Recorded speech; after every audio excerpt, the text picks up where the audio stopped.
Before the review of Star Wars The Last Jedi, you're gonna watch a 21-minute featurette of Olaf's frozen adventure! Enjoy the whimsy! Yay!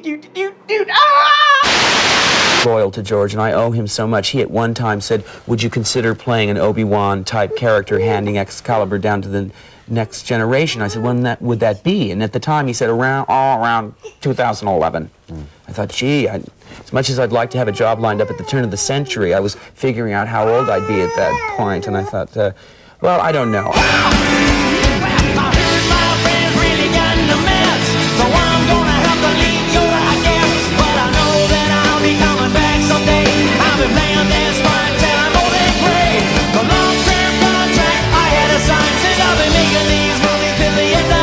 It is 3:51 p.m. on Thursday, December 14th, 2017.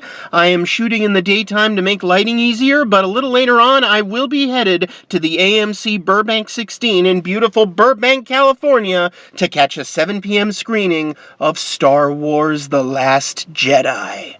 I'm some jerk with a camera, and welcome to One Movie Later, where I compare and contrast my preconceptions and postconceptions of movies in theaters now. It has been kind of a weird year for Star Wars, hasn't it? Obviously, 2 years ago, The Force Awakens came out, and that was a movie with almost incalculable expectations preceding it. Expectations that it miraculously met. I mean, a lot of people complain that it was too similar to A New Hope, but I actually disagree. I think it was just similar enough to A New Hope. And of course, it became the biggest movie in the universe, and Star Wars was on top of the world again. And then, about a year ago, everything started going to hell. First off, Rogue One came out, and it wasn't a terrible film, it just kind of felt like a pointless one. Like, it didn't really add all that much to the Star Wars mythos, it just kind of felt like a perfunctory cash grab. Plus, it was so obviously butchered and reshot and hastily stapled together in editing. There was a lot of stuff in the trailers that didn't make it to the final cut. Although, say what you want about Rogue One, I still contend that it had the best ending of any Star Wars movie. I mean, that ending,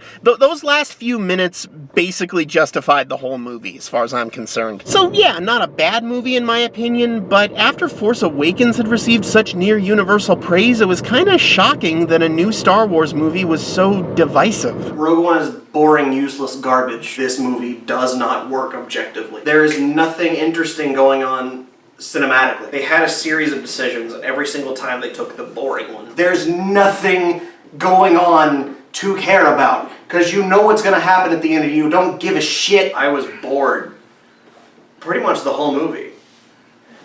I feel like I brought the mood down in the room and oh, gee, you think? Zach's not coming tonight, by the way. Thank God.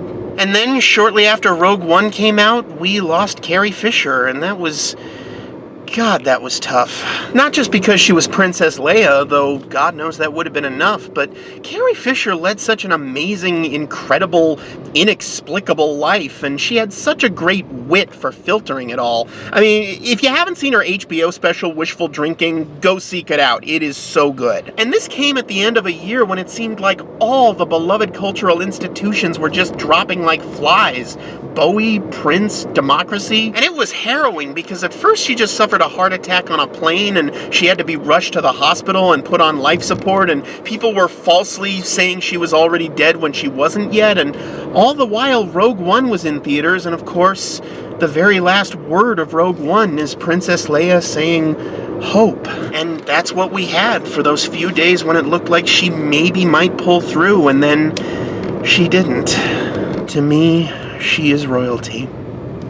And it almost seemed like her death kicked off some sort of a curse, because for the next year or so, it seemed like whenever Star Wars was in the news, it was over something negative. First, Phil Lord and Chris Miller got fired from the Han Solo movie and replaced with Ron Howard, which is roughly the cinematic equivalent of replacing a delicious creme brulee with a bowl of lukewarm, unflavored oatmeal. Then Colin Trevorrow got fired from Episode 9 and replaced with J.J. Abrams again, which admittedly is an upgrade, but still, 2 big director firings in 1 year, 3 if you count Phil Lord and Chris Miller as 2 people, which they are. I mean, all was not well at Lucasfilm. Then on the theme park front, we learned that while the California Star Wars land is still on schedule to open in summer of 2019, construction delays have caused the Florida version to not open until Christmas 2019. And I know that sounds like it would be good news to me that California's getting it first, but it also means that for those first few months, all the tourists in the universe will descend on Anaheim.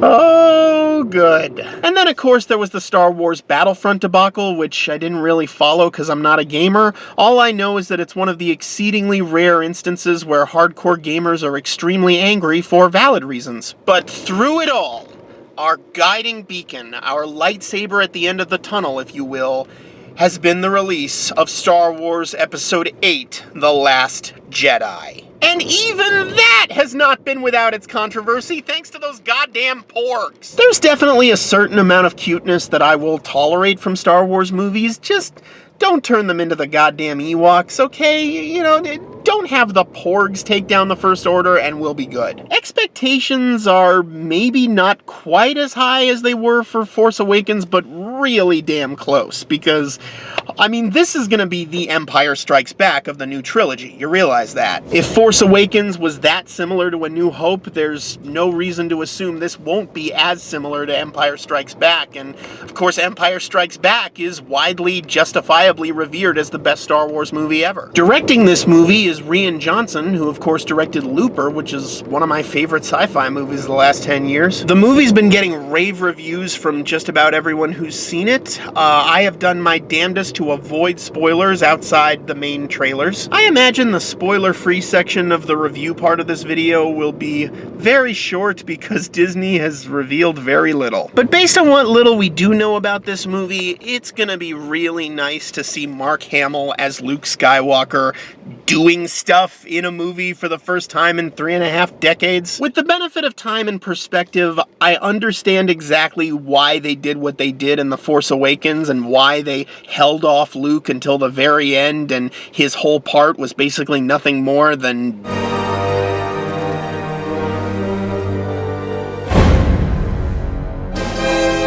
I get it narratively, but at the time, I gotta say, it felt like kind of a huge ripoff. I mean, for God's sake, Mark Hamill was second billed in the movie, and he just showed up at the end and didn't do anything? I mean, nice work if you can get it, I guess. I mean, we all know why they marketed Force Awakens like they did. They were trying to set up a red herring and make people think that Kylo Ren was Luke Skywalker turned to the dark side, because J.J. Abrams has just gotta have his mystery box. And of course, they maintained the mystery box for this movie by putting a lot of unanswered questions in Force Awakens. Where did Rey come from originally? Who are her parents? How did she get such incredible Force powers? Why does she feel the need to return to Jakku for the first half of the movie? How did Maz Kanata get Luke's lightsaber? A good question.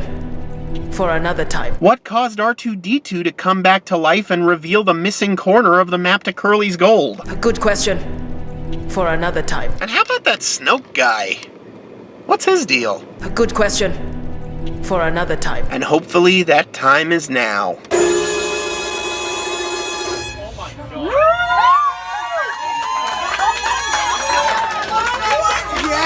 Star Tours recently got a new scene based on this movie, so yay. And some cohorts and I recently went to Disneyland to check it out. Why, I remember it as if it was just 2 weeks ago. Thanks, future me. Stop filming while you drive, you're gonna crash. I'm just kidding, I'll never die. So it is Tuesday, November 28th, 2017, and we are here at Disneyland, and for the next couple of months, Star Tours is just gonna be new trilogy stuff. It's gonna start with a couple of new intros, then you're gonna have the Jakku scene that's been there since 2015, and then there's gonna be one of 3 messages, one from BB-8, and then 2 new ones they've just created for it, and then they're gonna have the crate scene. Our good friend Ian, who you might remember from the Mission Breakout vlog, and from the One Movie Later for the Florida project. There's things that are large scale, such as, early 2000s, with terrorist attacks and all that good stuff, compared to like some small like Wait, this. terrorist attacks and all that good Okay, no. is working today, though God knows I wouldn't let him in an aircraft. Make sure to tug on your seatbelts, folks. Go ahead, tug on your seatbelts. Listen, there's someone vital to the resistance on this board here. So, third row, tug on those yellow tabs, please. Everybody, third row.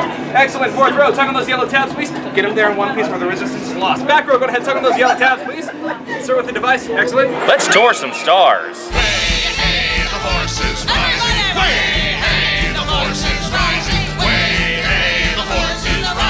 We just rode the 2017 updated edition of Star Tours The Adventures Continue. Holy God, was that good. So we got the opening Millennium Falcon, and you can see BB-8 in the background. There is a BB-8 next and they replaced Han with Rey. Is that Rey? Was that Rey? Was that Rey? Okay. I thought it was Poe at first. Like it's Rey not to me, Han, but because Han's dead. it's a different. Spoiler for a 2-year-old movie. And they replaced all the Stormtrooper masks with First Order Stormtrooper Of course, masks. First Order. Then we got the Jakku sequence, which is pretty much as is, same thing. Then we got a message from Poe Dameron.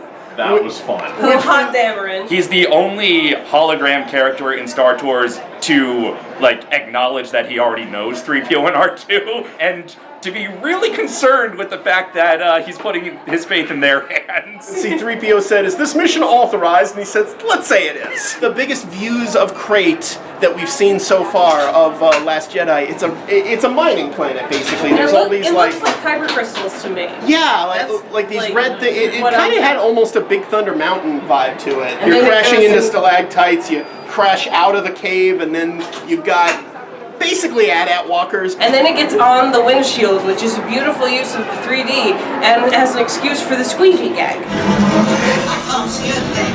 Now to do something. And Poe appears on the side screen, so if that was Poe in the intro, we got a triple dose of Poe. Might even be too much Poe. We really got inside Llewyn Davis. They brought down an AT-AT walker. Oh yeah, that was... I think that's the first time. Like the new version of the AT-AT walker that looks like a freaking ground sloth. Yeah, but I think that's the first time that 3PO took initiative to like actually do something. Well, was about, it 3PO or was it R2? Who, I think it was a little bit of both. Because it felt like C-3PO was holding back and it was R2 who was actually doing the firing. Did it sound to anyone else like Anthony Daniels' voice had visibly changed? Like, or audibly had deteriorated a bit more? I brought this up in the Season of the Force vlog a couple of years ago, but what are they going to do when Anthony Daniels dies? You know, because they're never going to stop making Star Wars movies, and C-3PO has to be in every Star Wars movie. R2, they can just, program with bleeps and bloops and get someone else who's Kenny Baker's height, but, Find a satellite? I guess, yeah. Now, this is just a rumor at this point, but from what I've heard, after these few months when they're locked on Jakku and Crate, they're going to split up the simulators. And one is going to be 2011 Star Tours The Adventures Continue with all the stuff from episodes 1 through 6, and the other two, or the other 3 in Florida, will be Jakku and Crate, the new stuff from the new trilogy, which I think is a great idea, because I was saying back in my initial Star Tours review that they should really, they've got multiple simulators, so why not split them up between various destinations and have randomness on some of them and kind of a locked setting on others so that people can actually choose their own adventure and not have it chosen for them. So I'm really excited about that, if it's true. After Crate, we go through hyperspace one more time and we land on the planet that is going to be Galaxy's Edge. I think it's called Batu. Batu? Okay, and it took us a couple of seconds to realize, I've seen concept art of this. I love the fact that they close this out with a tease for Galaxy's Edge. Yes. That is just a genius move. Especially when you're coming looking for teases for the new movie, and you're like, oh yes, and this. Wait till 2019, folks. Woo! It is rare for them to split attractions from the same world so far apart like that. But then again, in Florida, Pizza Planet was on the other side of the park than the Toy Story ride was. Yeah, and of course the Buzz Lightyear ride is still here while Toy Story Mania is still in DCA, so who knows? Worst case scenario, that sequence is actually this ride's swan song, and once Galaxy's Edge opens, that trailer will be the final thing you see of Star Tours before seeing the rest of the Star Wars. That would be land. sad. It would be Yeah, sad, it would be very an sad. awesome way to go out. But what would they replace this with? Because they're not going to put the Iron Man experience in this thing. Cause, No, 'cause all that's going over to Because, yeah, DCA. Marvel stuff's going to DCA. Where Star Tours is in Disneyland now is way too prime real estate for them not to want to put something there. Yeah. I definitely think Star Tours is going to be open for at least a couple years after Galaxy's Edge Yeah. opens. If for nothing else, for the days when Galaxy's Edge is just packed to capacity, still have cast Star members could be Wars like, around. hey, you want to get your Star Wars fix on? Go this thing that you've already ridden dozens of times. If they wait until Galaxy's Edge has been open a few years, that would give them time to both revitalize Tomorrowland, which is in sore need of it, and put some more sci-fi property out there that is neither Marvel nor Star Wars related. If only the Brad Bird movie had been a bigger hit. If only people had more of an appetite for Hugh Laurie lecturing them on why dystopian sci-fi is bad. Oh well. If only there was If better only written. someone Yeah. had put a little collar on Damon Lindelof and then just zzz. When I was a child, I was a Jedi. Earlier we rode Star Tours for a second time and got the exact same stuff we got the first time. But just now, me, Dave, and Charlie rode it for a third time, and we got all different stuff. Number one, Dave was the rebel spy. He's a spy and a traitor to the First Order. I have never seen that man before. We probably shouldn't say so loudly because we got to keep a low profile. We Well, gotta I haven't seen the protect this Stormtroopers guy. recently. We got Kylo Ren at the beginning. Kylo Ren has replaced Darth Vader with more or less the exact same animation. I'm pretty sure they just did like some sort of like replace the model but use the same motion. Yeah, exactly. And instead of Poe Dameron, we got, what's her name? Maz Maz Kanata. Kanata. We got Lupito. The cool thing about that is it was a hologram that actually really took advantage of the 3D. Like she was pointing a finger at the audience. She was clearly in the middle of some sort of a battle while she was contacting Exactly. us, which was pretty neat and indicates that I guess she's going to be in a battle in episode 8. One of those newfangled space battles. Wouldn't Maz Kanata just be a sword owned by your mom? This is Maz Kanata. Her lightsaber traps your soul. So what are we, some sort of Last Jedi? So what are we? Some sort of Mr. Megorium's Wonder Emporium? If it is true that soon we'll be able to choose whether we get 2011 Star Tours or New Trilogy Star Tours, I'm probably going to choose New Trilogy Star Tours most of the time because this was a consistently good version of Star Tours that has a surprisingly high concentration of actual Star Wars actors in it. It's the First Order. We gotta hide you. No rebel spy here. No rebel spy here. Nothing. I'm not a rebel spy. No, it's not at all. I'm Not a even Starfleet remotely. officer. Not even remotely. Dave was immediately captured by the First Order and tortured and executed for being a rebel spy.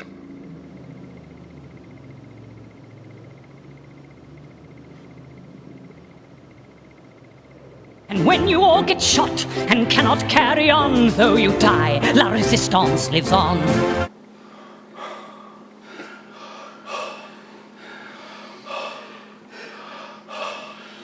Oh my God!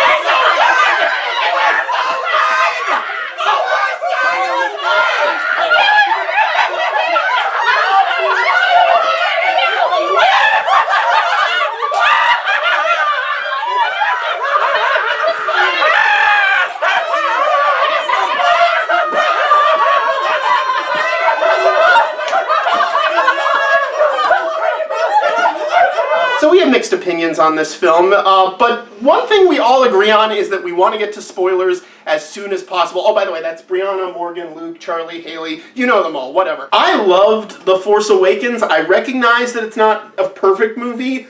No, it's a perfectly fun movie. It's a perfectly fun movie. This was better. This was better than Force Awakens. Great Star Wars movie or the greatest Star Wars movie?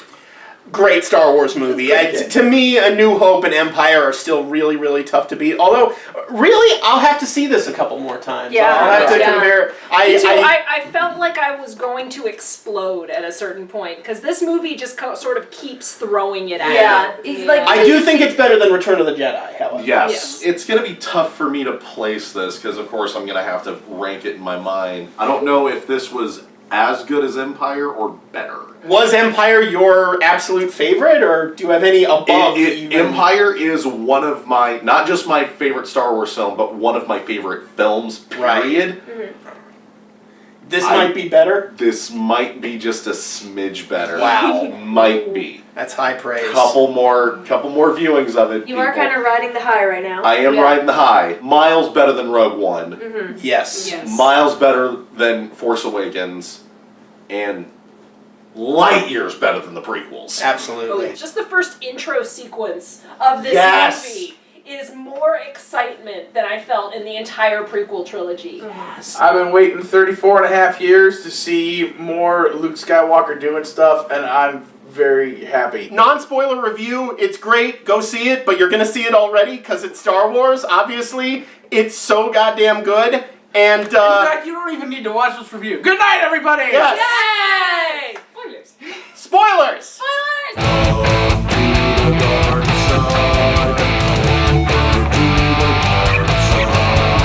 So we're talking about how awesome that Jurassic World 2 trailer is. Now, let's go into... No, I can't, they're Morgan, literally blowing up my childhood. I can't wait to have you on the Jurassic World 2. They're getting it all. They're destroying it all. Yep. All my childhood dreams. You don't understand. Morgan, I have terrible news for you. Every dinosaur that ever existed is dead. I was gonna watch that movie. How could you spoil that for me? Luke, I'm your father. That's not true. It is useless to resist. Come with me, my son. We will rule. I'll never join you. Search your feelings. It is true. Yoda!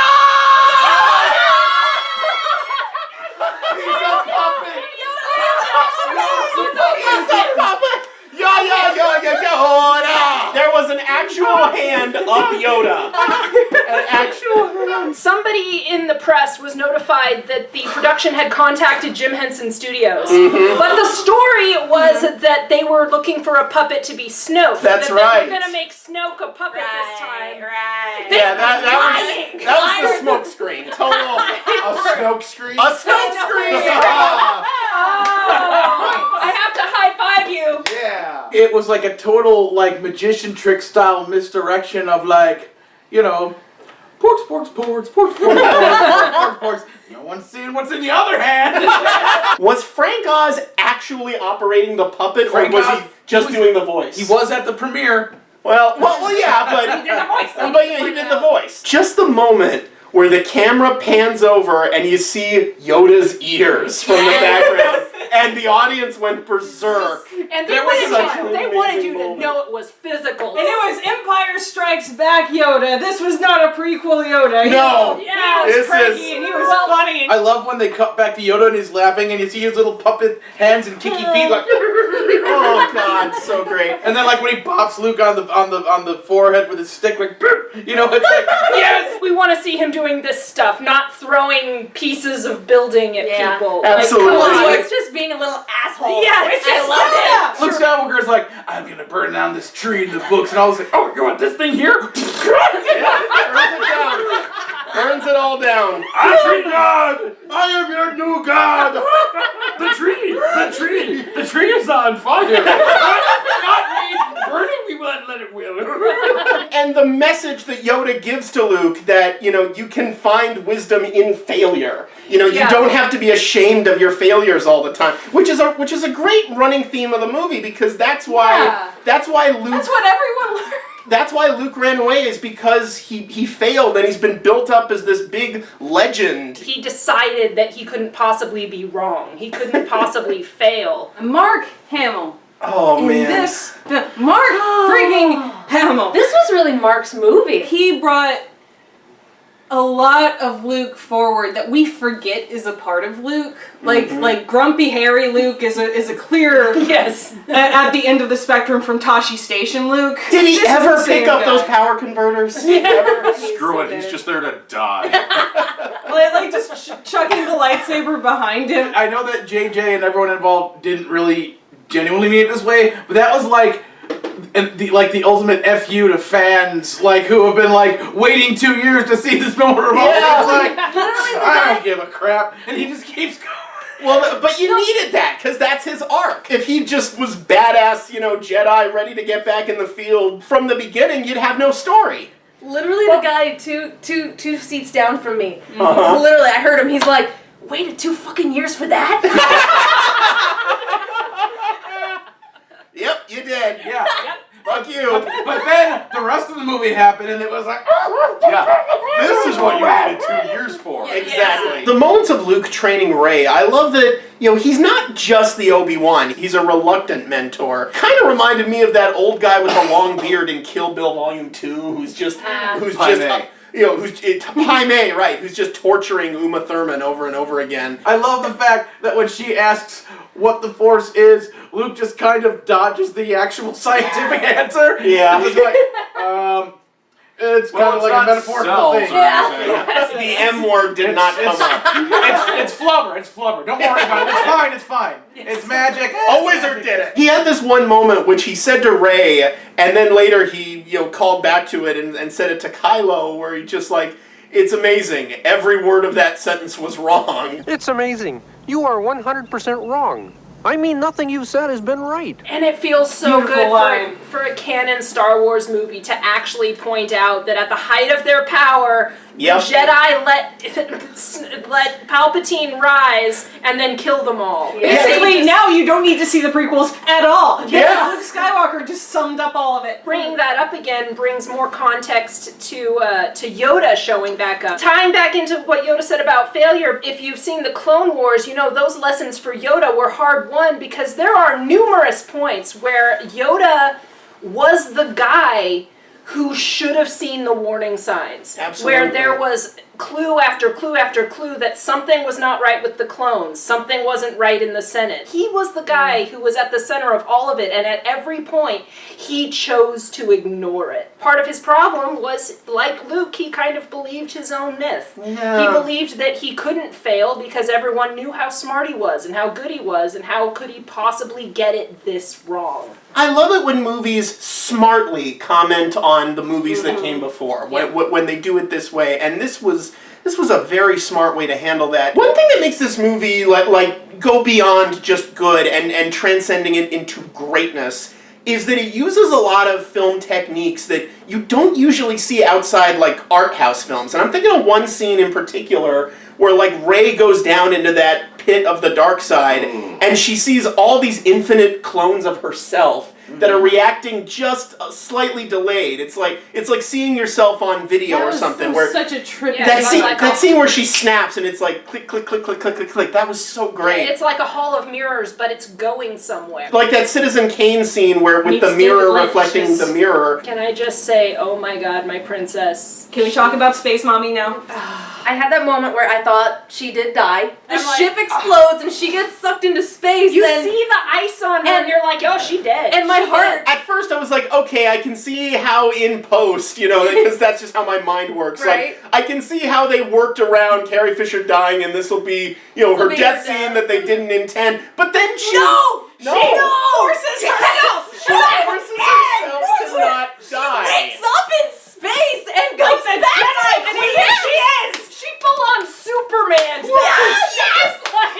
Excuse me, she super girled that? Yeah. Who knew the Force could do that? And then it just cuts to her unconscious in a hospital bed, and I'm just thinking, oh boy, we've been down this road before. I got a feel for the filmmakers because they had no idea what was going to happen. They clearly planned this to be the plot. I just can't even imagine, what it must have been like for them to see the plot of their movie play out in real life. Holy shit! Minus the happy ending. Exactly. Yeah. The downside of how they treated Leia in this movie is because they did not kill her off, it means they're going to kill her off camera between episodes 8 and 9. I don't think they're going to. I think they're going to. You think they're going to mocap a death scene? No, I don't. No. I don't think so. I think they'll do something like, oh, we've just received orders from General Leia. This is the transition they will have to handle the most delicately of all. Yeah. So I don't think they're going to fridge her. I don't think they're going to just throw her off screen.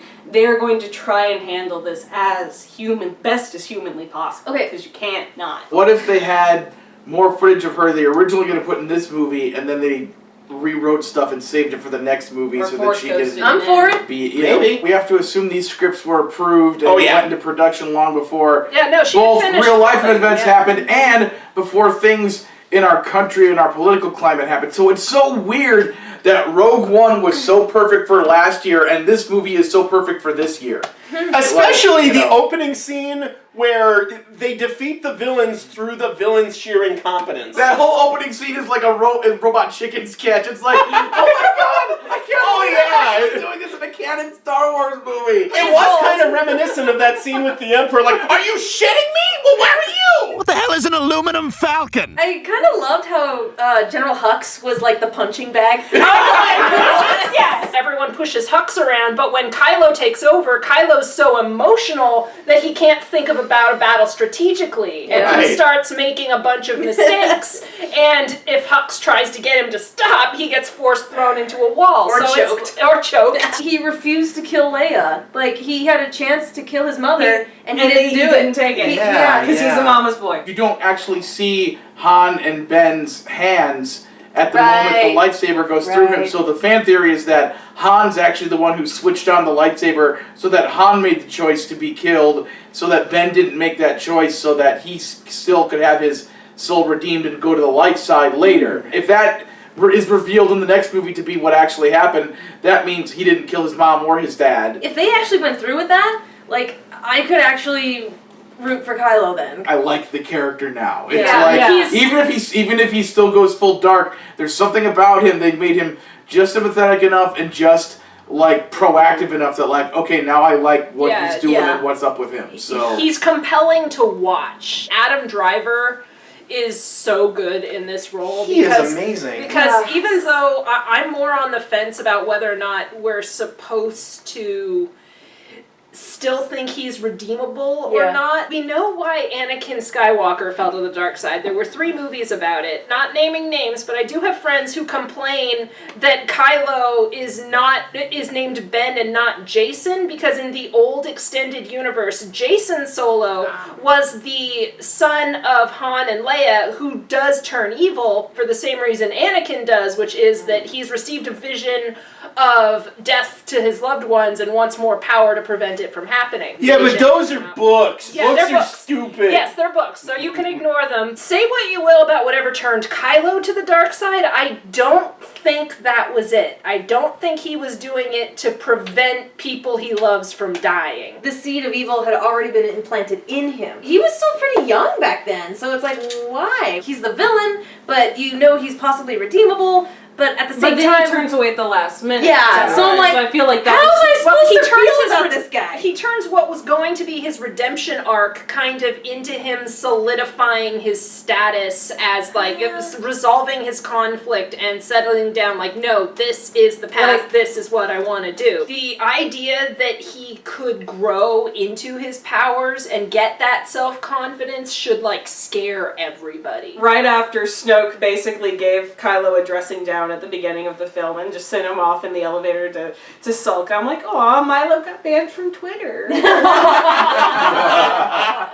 I like that he smashed the helmet and that the helmet is gone. Because the helmet was dumb. The helmet was all about I'm a Darth Vader wannabe, and it's like, I want to hide the cut fact that I crap have out. the literal face of a baby basset hound. And by the way, Snoke is just a regular-sized guy, so so there's that. You take Caesar from Planet of the Apes, you shave him, you got Snoke. Every time Andy Serkis does one of these kinds of roles, you're reminded why he's the go-to guy for this sort of thing. It's like, and they gave my him God, the emotion he gets through in like there was those a lot of zeros and ones. personality there that honestly I never got from Palpatine. There is some like meat on Snoke's bones, figuratively, not literally. Yeah, Snoke's got a plan. Snoke's got everything figured out. Up until the moment he suddenly doesn't. Turns out that you can only whip a dog so many times before it bites you. Kylo pulled a Jedi mind trick on Snoke. He knew he couldn't disguise his intentions, so he sort of misdirected them. Yeah. Kylo Ren has that moment that Darth Vader had at the end of Return of the Jedi where he turns against the Emperor and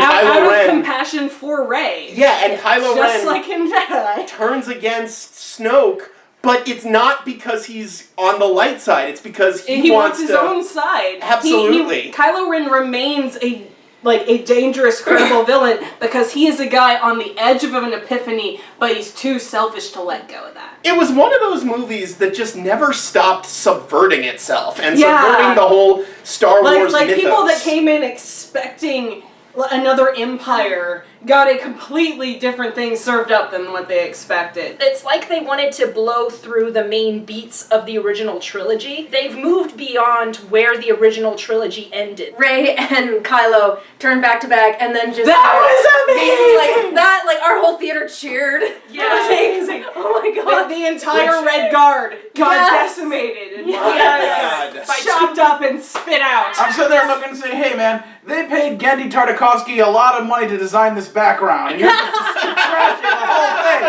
Samurai Jack would be furious. The Lord has blessed me with a labyrinth moment in a Star Wars movie, because instead of like, Luke, join me, save the universe, blah blah blah, it's Kylo Ren having those sweet little puppy dog eyes saying, hey, come here, you mean something to me. And you love me, do as I say, and then she's like, screw you! You have no power over me. Yes! Yes! Rey looks power in the face and says, no sir! Well, goddammit, now I just wanted Kylo Ren to sing Magic Dance. And now I hate the movie for not doing that. I'm leaving. To be fair, he did have a shirtless scene, so that was...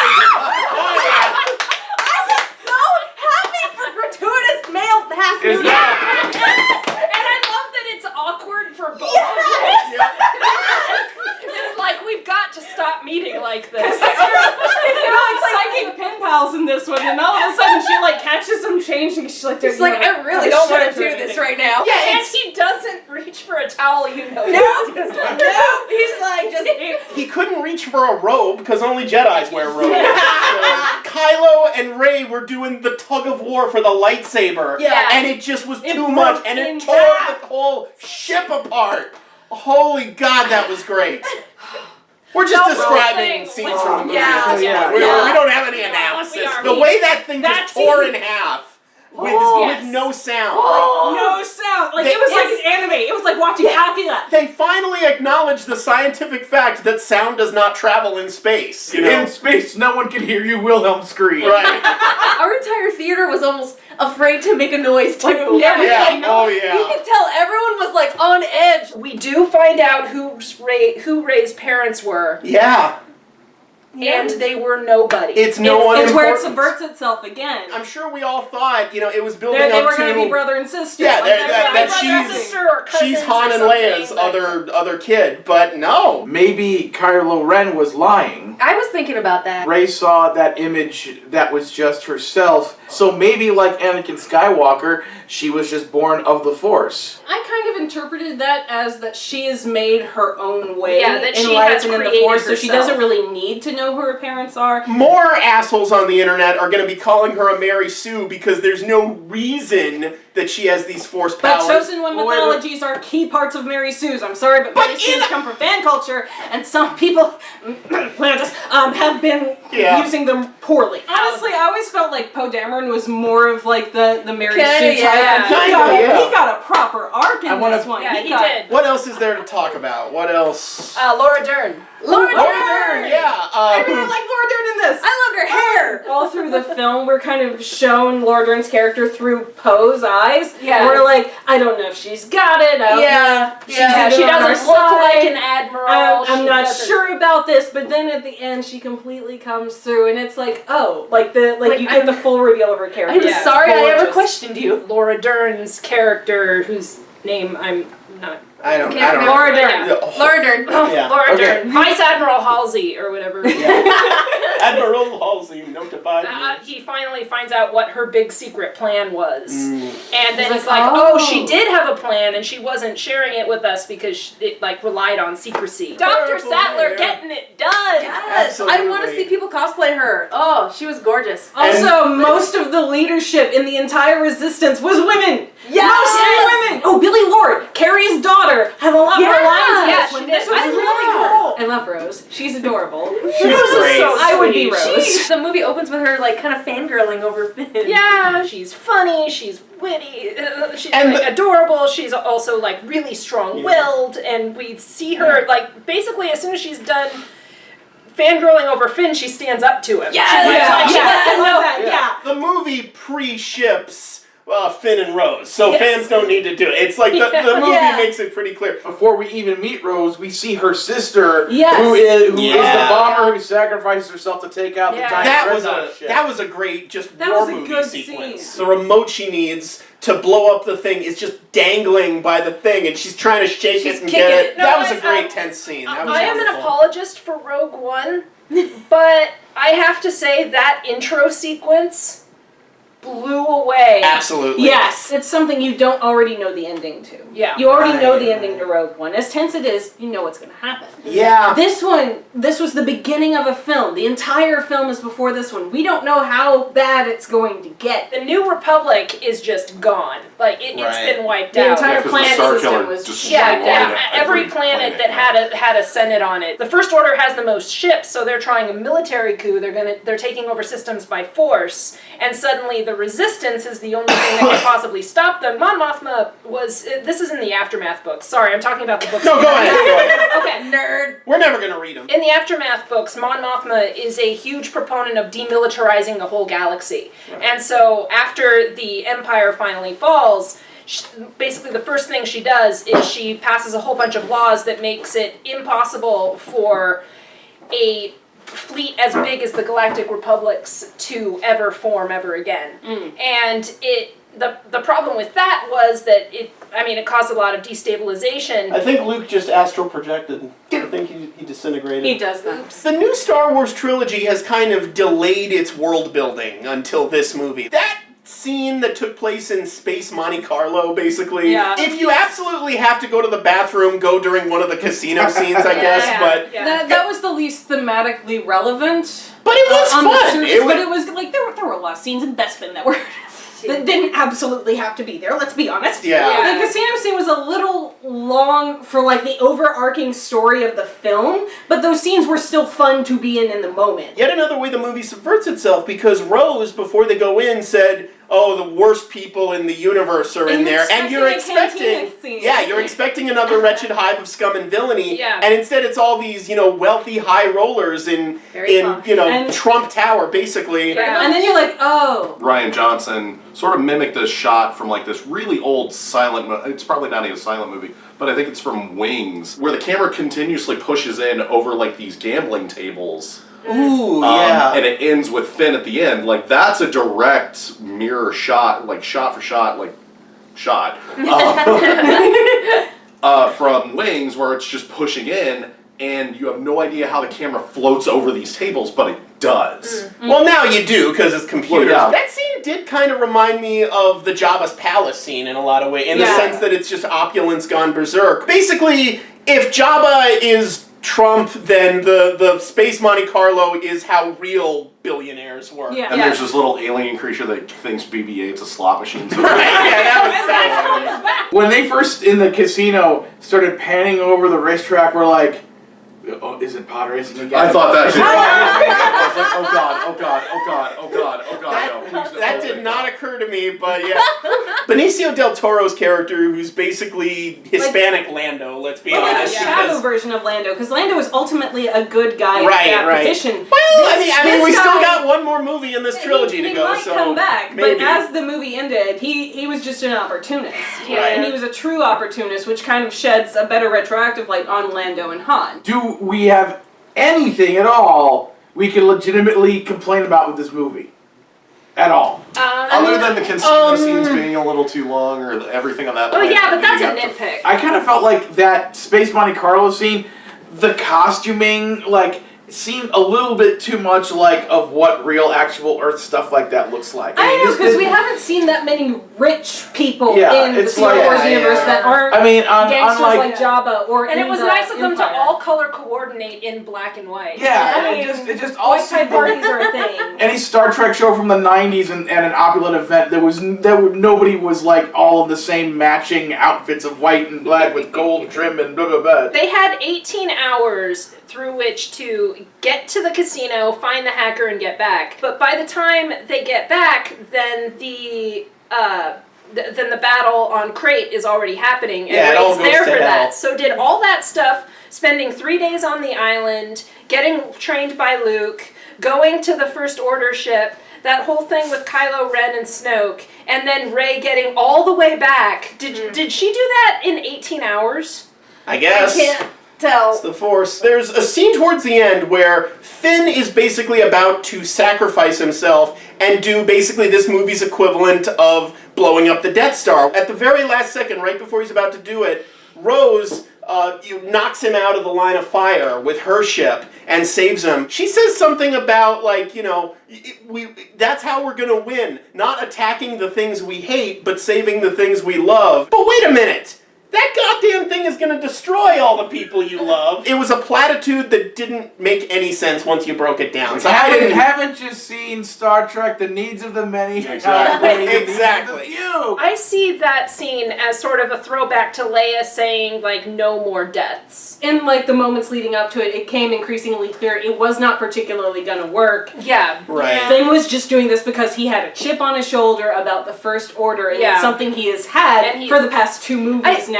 I didn't get the impression that it wasn't going to work, though. I mean, I did. Their really ships felt were like- falling apart. Their weapons didn't work. Maybe the film did its job too well then. I guess it treated that moment with that level of gravitas so that it could pull the rug away from under us so much that I actually bought it. My other nitpick is, I wish Chewbacca had just eaten the fucking pork. It's like, come on. You already killed and cooked it, and it's right in front of your mouth. What good is it going to do not to eat? You're going to need apologize nourishment. to them You think for Luke porks hasn't later. eaten any porks? Come on. Plus, it looked I like delicious. the porks. I actually like the pork. Yeah, That's they another didn't overuse the pork. Yeah. They It's didn't like- go full Exactly. Ewok with the pork. Exactly. Yeah, they were adorable little animals. They were not tribal warriors killing They were not. walkers with logs. They were not the teddy bears from Vietnam. Today's the day the teddy bears kill the empire. If a kid likes a pork, let him have a pork. If a kid likes a 21-minute featurette about a snowman, let them like the 21 featurette about the snowman. Quiet you. Now the little crystal foxes, they actually ended up being important. And they look like Pokemon. And they're adorable. This movie had a great array of not just new creatures, but new, like, sentient aliens, too. And some of them were practical effects, which was great. We found out where blue milk comes from in this movie. There is going to be so much weird porn of that creature. Oh, Gussie. And then, of course, you had the big horse kangaroo escape thing. The which- horse lemurs. It went on a little long, but I liked the theme of that. We hear that the Resistance is the symbol of hope around the galaxy, but we don't get to really see that Until that scene with the stable until kids. that scene with the stable kids. The small things end up being important, which is such a Star Wars thing. Like, BB-8 kicks ass in this movie. BB-8 kicks right your ass! BB-8 don't need no fucking power thrusters to go through droid factory. Fuck you, Lucas. BB-8 needs to fucking pilot a chicken walker and take everybody out. Enemy territory. I love that incidental things that you BB-8 don't was expect to be important come back. Like BB-8 porgs was come back, and those little crystal foxes come back. We haven't talked about Captain Phasma yet. Phasma. Long deserved fight between her and Finn. We almost see her face, but not quite. If I was gonna nitpick, I'd say that I really wanted there to be more of her. Like, at least she didn't lower the shields this time. She was actively like what she threatening. did was badass. Yeah, they gave her a great reveal. Even then, I kind of wish we still saw her whole face. When Finn like smacked her in the face, like that final blow, you got just a tinge of Darth Vader breathing. And then she died. And so that's it for Phasma. You were always scum. Maybe. Rebel scum. That was such a good one-liner. Such good camera work in this.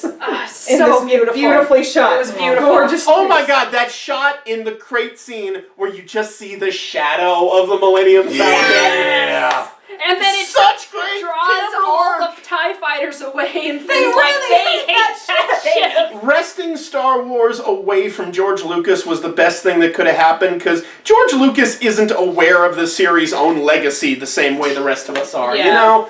It's just, my He would god, have this never film done is that great. shadow thing. He never would have. What I heard was that at one point while they were shooting, George Lucas actually visited the set, and the words out of his mouth were, "Why are you building sets?" He would say that. Just green screen the whole thing. There was a behind-the-scenes story Rian Johnson shared about Carrie Fisher where they were doing a scene and he had just given her a very complicated direction because this was a difficult scene and they hadn't been getting it quite right, so they'd been working on it for a while and people were getting tired.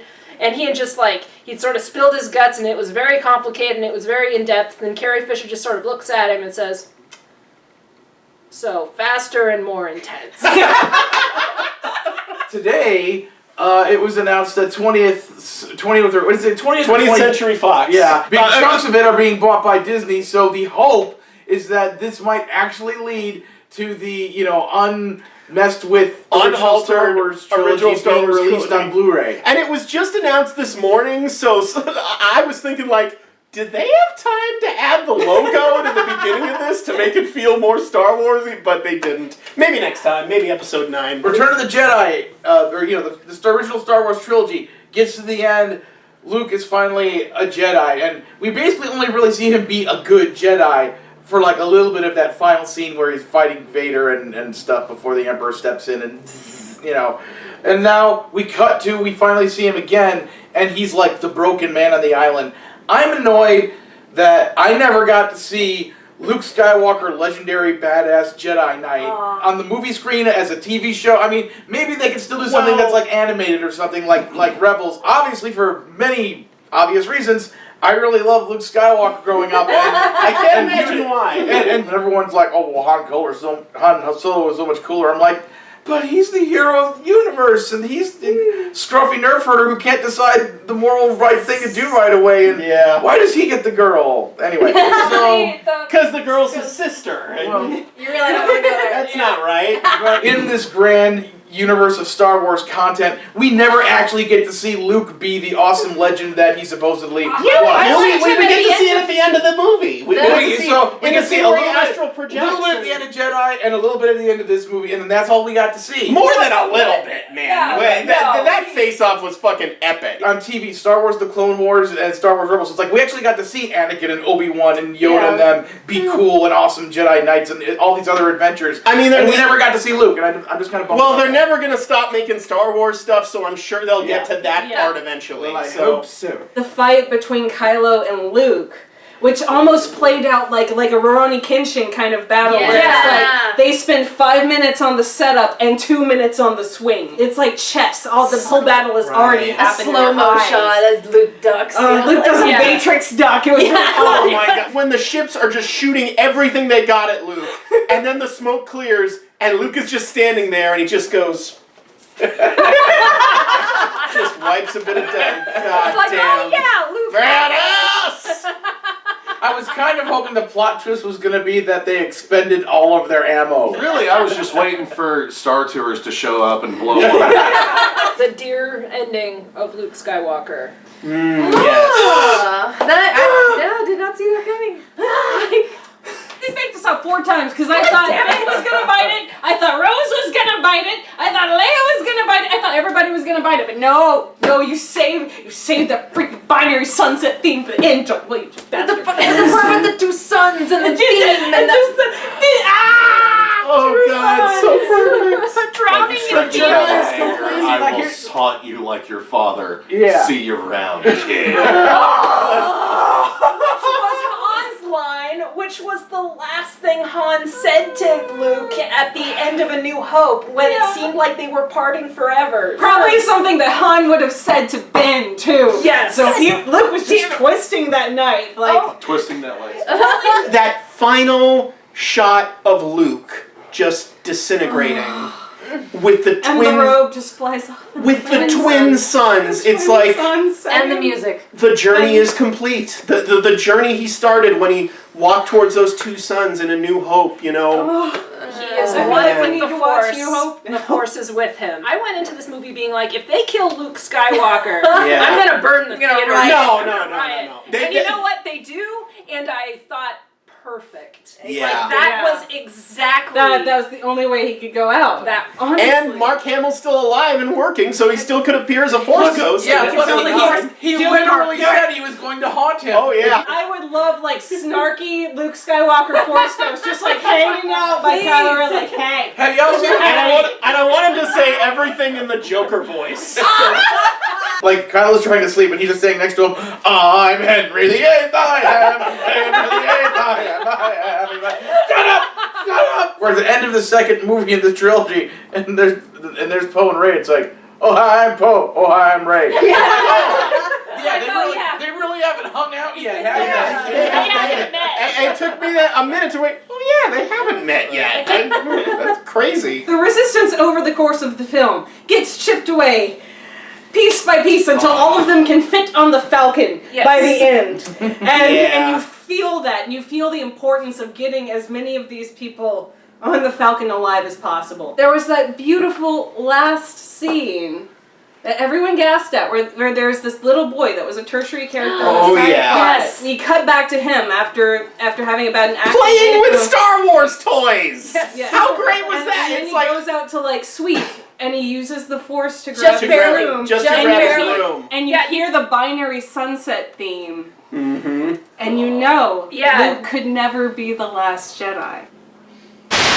Okay, I gotta add some stuff post-script. I did this for my Florida Project vlog, gonna do it again here, but for very different reasons. You know, one of the downsides to the way I do one movie later is that when we shoot our immediate reactions to a movie and it still takes me over a week to edit it, sorry about that, we sometimes miss out on the immediate aftermath. So we saw The Last Jedi on opening night, packed house, we all love the hell out of it, the rest of the audience loves the hell out of it. We later find out Zach loved the hell out of it. Zach, who's always been kinda cold on Star Wars and thought Rogue One was absolute garbage, fucking loved The Last Jedi. So we record our vlog, we finish up, Brianna checks Twitter on her phone, and you know, opening night, The Last Jedi's trending as you'd expect. As you wouldn't expect, or at least as we wouldn't expect, people were overwhelmingly dissing it. At first we thought, they're just trolls being contrarian, but over the coming days we find out that no, a lot of people, especially hardcore Star Wars fans, really, really hated this movie. Imagine our surprise. Someone even started a change.org petition to get it removed from the canon, and then apologized for doing so, admitting that it was just the heavy pain medication talking. And look, everyone's entitled to their opinion. If you didn't like it, you didn't like it. But usually, even with a lot of films that I love, I can understand why someone wouldn't like it. Here, that's just honest to God beyond me. And I gotta tell ya, I haven't really heard any good objective reasons why people think it sucks. It seems like there's been way more bitching about it not adhering to the rules of the universe than criticizing the actual storytelling choices on any actually important level. So with that in mind, I hereby present the top 12 hottest takes on The Last Jedi! Brought to you by Pain Medication. No pain, no brain. Number 12! The Finn and Rose subplot took too long and didn't affect anything! This is lowest on the list because it's the closest thing to a valid complaint since, yeah, I can't quite get over the idea that plot-wise it's really only in the movie to give Finn something to do. And yeah, the chase with those kangaroo horse thingies does go on a bit long, but I would still argue that the whole sequence has tremendous tonal and thematic significance. We haven't really discussed class disparity in Star Wars yet, and it's nice that we finally are. And the idea that this poor Dickensian stable boy urchin is gonna be the next Jedi speaks to Rey's theme that it doesn't matter where you come from. Even the fact that Finn and Rose ultimately fail on their mission, rendering the entire subplot pointless in sheer plot terms, speaks to Yoda's message that even failure can lead to enlightenment. Again, though, I acknowledge that this is one of the more subjective complaints, but personally it worked for me. Number 11! Why did Kylo Ren have to be shirtless in that one scene? Well, the in-universe reason is those telepathic Skype calls happen randomly and not always at opportune moments. But really, it's because producer J.J. Abrams was trying to bring balance to the Force after Alice Eve. If you didn't complain about this, kindly shut up. Number 10! Why did Poe have to be wrong about everything? Because that's one of the many great ways this movie subverts itself and subverts war movie tropes in general. Based on everything we know about war movies, everything about Poe and Holdo's relationship in the first act tells us that Holdo is wrong and old and out of touch and she's being too cautious. And this young maverick hotshot Poe Dameron is gonna save the day by defying her orders and proving himself right all along. The problem with that trope is that in real life, it's often just the opposite. Not always, but often. A lot of the time, young upstarts really don't know what the hell they're doing. Just because you're impetuous doesn't always mean you're right. That might not be the sexiest plot twist, and I'm not sure I'd want the young people teaching old people a lesson trope to completely disappear from storytelling, but there are shades of gray to everything. And it's nice to have a big, massive blockbuster acknowledge that, yeah, sometimes Mother really does know best. Sorry. Number 9! The Bombay doors opened without the air being sucked out. This is a movie series where things explode in space. You know, space where the oxygen isn't. Explosions aren't possible without oxygen. Why only now are you fixated on the science of a movie where all the space wizards are telekinetic hypnotists with laser swords? Speaking of which... Number 8! Luke called lightsabers laser swords! Yeah, he's old and bitter. We tend to needlessly deconstruct shit when we get old and bitter. Just like you're doing for this movie. You see the problem here? Number 7! Laura Dern's purple hair is stupid. Mos Eisley had a fucking werewolf.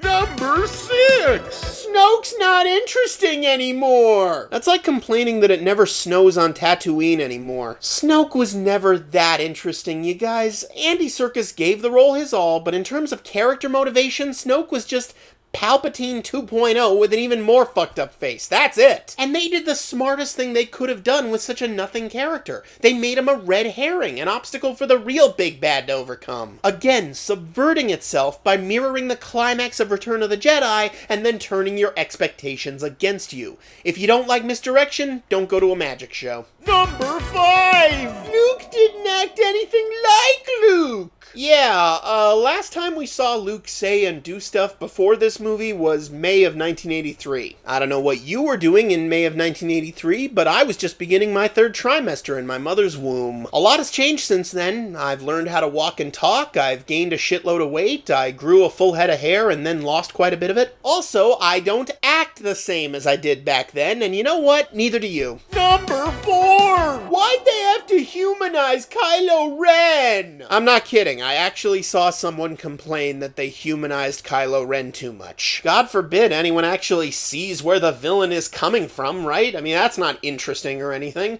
If you disagree with him, he's just a monster. People in 2017 think this.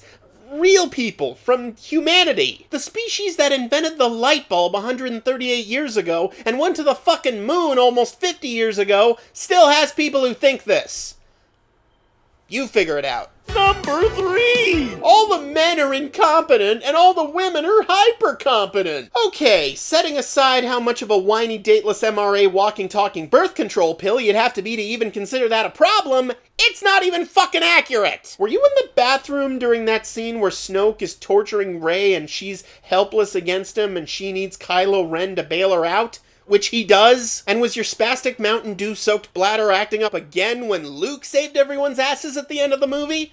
You know, Luke, a man with a penis and everything? At least I assume he has a penis. I mean, technically they're all aliens. We don't know what they've got down there. Deviant art. Oh, God! Number 2! They ruined the mystery of Rey's parents! No, they didn't. They answered it. So, the only way Rey is interesting to you is if she's related to someone else? Was the whole movie just a geneticist jigsaw puzzle to you? Do you think it's impossible for someone to be a Jedi without Skywalker blood? Where do you think the rest of the Jedi Council came from? Wasn't the notion of the Force being tied to your blood one of the big things we all hated about the Phantom Menace? Haven't you ever seen Ratatouille? Not everyone can be a great artist, but a great artist can come from anywhere. Space wizards do not have to be the fucking royal family. It's like being a wizard in the Harry Potter universe. You don't have to be related to someone. Sometimes it just happens. And you're all basically acting like Slytherins calling Rey a mudblood. I mean, the same people who say Snoke was interesting because he was big and powerful are calling Rey uninteresting because she's an orphan. Do you know what characters are? I mean, I'll grant you, maybe they shouldn't have set up Rey's parentage as this big important thing quite so much. That's the problem with J.J. Abrams' mystery box storytelling. If you set something up as a mind-blowing secret and it turns out to be mundane, people feel way more ripped off than if you just told them the mundane thing in the first place. Like when he built up Cloverfield and it was just a generic monster. Or when he built up Super 8 and it was just a generic monster. But even then, I still think this reveal works. Star Wars has been built around twists like Vader is Luke's father, and Leia is Luke's sister, and Kylo Ren is Han and Leia's son, and Jar Jar is Chewbacca's uncle for so long that the only way to surprise us anymore is by saying someone's not related to anyone. Star Wars hasn't existed in anything remotely resembling a vacuum in over 40 years. We're all bringing our expectations to it, and I want the filmmakers to challenge those expectations. If all they do is give us what we think we want all the time, where's the fun in that? And the number one hottest take on The Last Jedi is a tie between the Leia Superman scene didn't make sense and Luke astral projecting didn't make sense. It's the Force, bitch!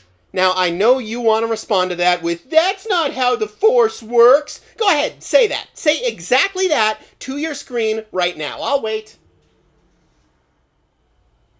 Did that feel good? Good. Here's the thing, though. Han said that line to Finn, someone who knew less about the Force than he did. By all means, you can tell me that's not how the Force works, but would you say that to Luke or Leia? Would you have the balls to look Leia Organa or Luke Skywalker dead in the eyes and tell them how the Force does and doesn't work? And before you condescendingly remind me that they're fictional characters, yup! They're fictional, the Force is fictional, none of this is real, and they can make up the rules as they go, just like George did! I know it's easy to forget this because you didn't question any of this shit when you were a kid, and now you do, and that's somehow the movie's fault, but from day one, the Force has always been a gigantic, unapologetic, all-purpose deus ex machina. We killed off Obi-Wan, so how would Luke talk to him? The Force has ghosts now! How do we make the Emperor even more threatening? Have him shoot lightning from his fingers because the Force! I know some of you have spent your entire lives treating Star Wars like a D&D game and you think you've got all the power levels worked out, and if your theories don't match up with canon, then your life is a lie. But ultimately, that shit's a garnish. It's not a scientific equation, it's a movie. What really matters and what's going to keep new audiences coming back is whether or not it feels real. It matters whether these movies are exciting, engaging, and resonate emotionally, not whether they strictly adhere to even their own standards of how the Force works. You know, a big part of the issue is that at this point in our culture, Star Wars as a franchise has gone so far beyond being just a movie that people sometimes forget that these are still, in fact, movies, not just delivery systems for the next batch of canon. In fact, I dare say a huge problem with the prequels is that they treated themselves far more as canon delivery vehicles than as works of art in their own right, and that's why they were so goddamn boring. If you break down even the weirdest creative flourishes in The Last Jedi thematically, tonally, and symbolically, it's easy enough to understand where they all come from. They're a little unusual, but they're not baffling. I know what baffling looks like. I've seen Batman v Superman. Like I said, if you didn't like The Last Jedi, you didn't like The Last Jedi. But to call it some blasphemy against the sacred text is not only wrong, it misses the whole bloody point. It's just... You know, I really love The Last Jedi, you guys. Rian Johnson managed to create something that absolutely feels like a Star Wars film and absolutely is its own unique work of art. The guy's got the goods. He's easily the greatest visionary to helm a Star Wars film since 1977 era George Lucas. Apparently, Disney loves what Johnson has done so much that they've commissioned him to spearhead the next Star Wars trilogy, presumably episodes 10 through 12. And I really still want that to happen. I don't want Disney to change their minds on that because of some entitled fanboys fanboys who only think they know how the Force works. Especially since I know deep in my heart that time will be extremely kind to The Last Jedi. A lot of people were turned off by Empire too when that came out, and look what happened. I mean, is this how DCEU apologists feel like all the time? Jesus, no wonder they're so angry. I mean, remember in the intro when I listed what a rough year this has been for Star Wars, but all the way through it we knew Last Jedi was coming? Well, it's finally here, and it's better than we ever could have dared hope, and the fan base still found ways to make it divisive. 2017, ladies and gentlemen. You know, I will say this, though. People either seem to love this movie or hate it. We haven't gotten that from a Star Wars movie in quite some time. I mean, Force Awakens wasn't really a divide between love and hate, it was a divide between love and meh. And as we all know, the prequels were a divide between admitting they sucked and living in denial. It's just a little pointless, it's still good, it's still good. It's just a little stupid, it's still good, it's still good. It's just a little... It's still good, it's still good! With this movie, love it or hate it, you have an opinion on it. And that's infinitely preferable to a bland movie like Rogue One that just kinda goes right through you without leaving much of an impression. And at least we can all agree on one thing. That Yoda scene was fucking awesome! Yoda! Yeah, yeah, yeah, yeah, Yoda! Yeah, yeah, yeah, yeah, Yoda! And now, it is time for What's the Attraction?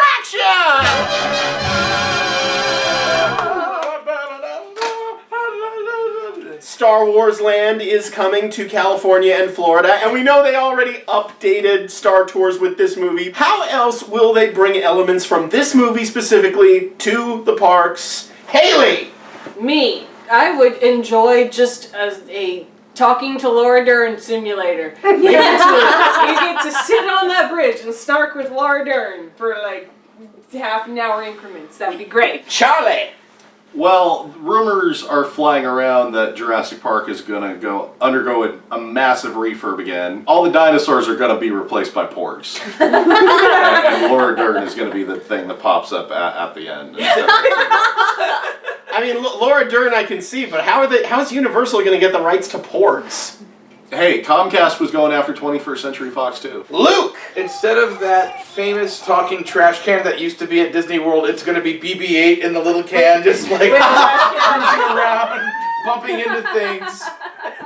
I could see them actually doing that. Morgan! Or Porgan, rather. Crate salt on all the food available all over the park. Brianna! I want a petting zoo. Obviously, they got rid of the goats and the cow and the horse and all that. So. And Minnie Moo, unfortunately. Yeah. So bring back the petting zoo. Put in porgs. Put in the weird nipple creatures. Weird nipple creatures. Do not put those in the petting zoo.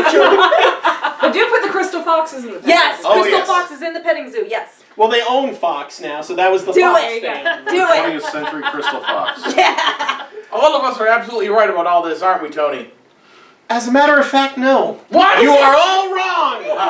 What they're gonna do, Damn it. they're gonna keep Star Tours the way it is, except halfway through it, they're gonna break it in half. And they're just gonna leave you stranded amid all the broken in half equipment, and you're gonna get cuts all over yourself and die in the cold vacuum of space. You're gonna Superman back into action. Just remember, when you cook and eat your porgs at the park, those actually aren't porgs, they're emus. Well, until next time, I heard my friends really got in a mess, so I'm gonna have to leave Yoda, I guess. But I know that I'll be coming back someday. I'll be playing this part till I'm old and gray. The long-term contract I had to sign says I'll be making these movies till the end of time. Oh, with my Yoda. Literally. Yo, yo, yo, yo, Yoda. Yo, yo, yo, yo, Yoda. Yoda.